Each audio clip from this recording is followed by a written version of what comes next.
Agora conversamos com o diácono Horácio Félix, presidente da direção da Comunidade Vida e Paz. Boa tarde, obrigada por estar na nossa companhia.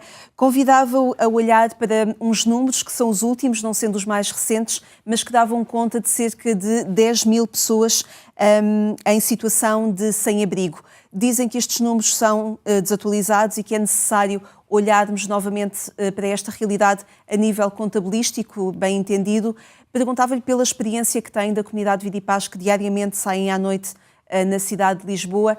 Este é um retrato fidedigno? Estamos já distantes deste número de pessoas em situação de sem-abrigo?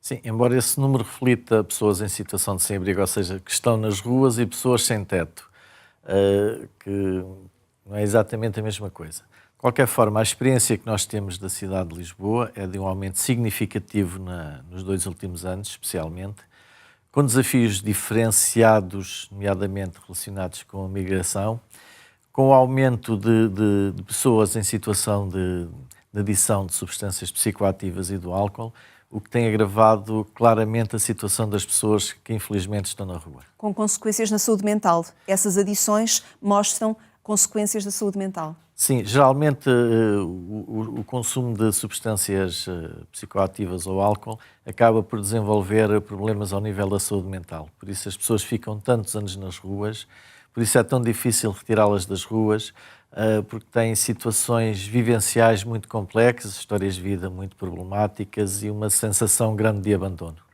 Falava do retrato social das pessoas em situação de sem-abrigo, predominantemente homens na mesma, apesar de algumas mulheres já se encontrarem também nesta situação?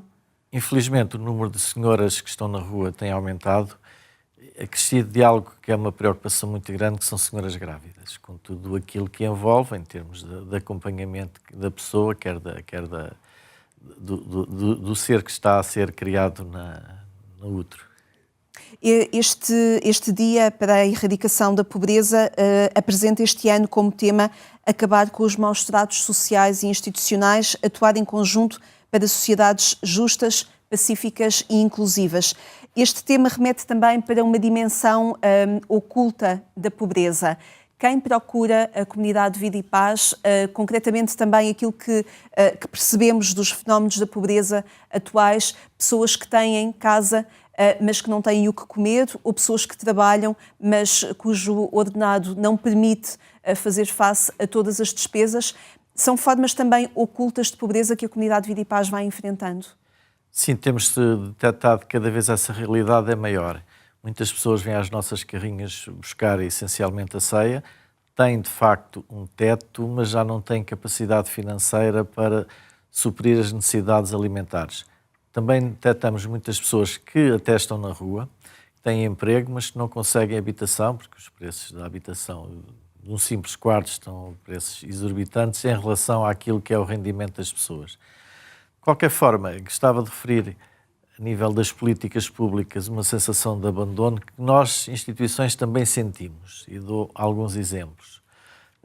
Recentemente foi atualizado através de protocolo, foi realizada uma adenda de reforço dos valores para pagar às instituições que prestam determinados serviços, nomeadamente de lar, centro de dia, apoio domiciliário. E nós, na nossa realidade, também temos protocolos com a Segurança Social. Mais uma vez, ficámos esquecidos. Portanto, a sensação de abandono é muito grande. Também gostava de referir, nas nossas comunidades terapêuticas que prestam serviços de saúde, portanto, através de protocolo com o Ministério da Saúde, que tratam essencialmente pessoas com adições, que desde 2008 até 2024, o valor que recebemos pelo tratamento individual teve uma atualização uma simples vez.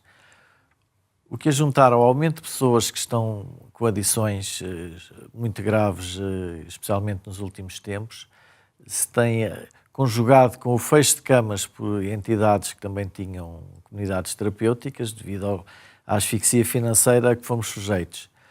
De facto, nós, de certa forma, temos quase a imagem do sem-abrigo, que é uma pessoa que vai sobrevivendo, e as instituições que trabalham com esta realidade vão sobrevivendo, mas eu gostava de apelar às entidades públicas, nomeadamente ao Sr. Primeiro-Ministro, que olhe também para esta nossa realidade, porque Isto não é uma questão financeira, somos poucas instituições. A Estratégia Nacional para a Integração das Pessoas em Situação de Sem-Abrigo, nomeadamente 2017-2023, e foi agora recentemente aprovada uma nova estratégia 2025-2030.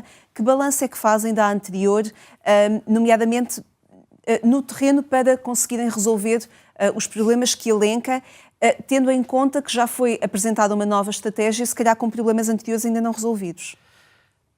O desejável era que conseguíssemos, de facto, resolver estas situações complexas, e temos a noção de que tentamos mitigá-las e controlá-las tanto quanto.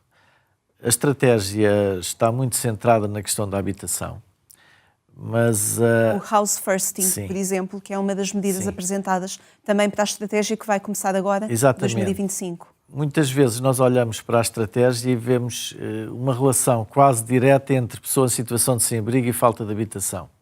A nossa experiência de a proximidade trabalho, vai mostrando que há outros problemas. Existem outros problemas muito graves, nomeadamente aqueles que já foram referidos, de adições e doença mental, e isso não é uma questão de falta de habitação, é muito mais complexa. Nós, além de trabalharmos a questão da habitação, temos paralelamente de trabalhar a pessoa. Se não trabalharmos a pessoa e se não a capacitarmos para a sua autonomização, de facto, arranjar-lhe um quarto há de resolver durante algum tempo, ou tornar a pessoa menos visível nas ruas, que às vezes nos parece que está por trás das estratégias. Se as pessoas deixarem de ser visíveis, aparentemente o problema está solucionado, mas de facto a nossa experiência no dia-a-dia diz-nos que é precisamente o contrário. Como é que olha para as declarações da Ministra do Trabalho, da Solidariedade e da Segurança Social, quando recentemente ela dizia que é necessária uma estratégia nacional, mas que não pode ser central?